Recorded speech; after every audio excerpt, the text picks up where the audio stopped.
உங்கள் வசந்த் தொலைக்காட்சியில் ஓஷோ தன்னுடைய நூலில் ஆழமாக சிந்தனையை தூண்டக்கூடிய அளவிற்கு கேட்கிறார்.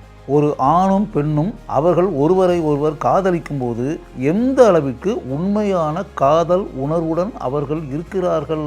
உண்மையாகவே பார்த்தால் ஒருவரை பார்த்து ஒருவர் மனதிற்குள் பயம் அடைகிறார்கள். பிரபல பத்திரிகையாளர் எழுத்தாளர் திரு சுரா அவர்கள் இந்தியா உலகிற்கு அளித்த கொடை என மதிக்கப்படும் திரு ஓஷோ அவர்களை பற்றி தான் உணர்ந்த கற்ற உயர்ந்த விஷயங்களை உங்களுடன் பகிர்ந்து கொள்கிறார். கவலை தரக்கூடிய மனிதர்களையும் கவலை அளிக்கக்கூடிய புத்தகங்களையும் கவலைகள் தரக்கூடிய காட்சிகளையும் தேர்ந்தெடுத்து கொண்டு அதில் உங்களை ஈடுபடுத்தி கொண்டு அப்படி இருந்தீர்கள் என்றால் வாழ்க்கை எப்படி சந்தோஷமாக இருப்பதற்கான வாய்ப்பே இல்லை. ஓஷோ உலகம் வரும் புதன்கிழமை காலை 10 மணிக்கு காணத் தவறாதீர்கள்.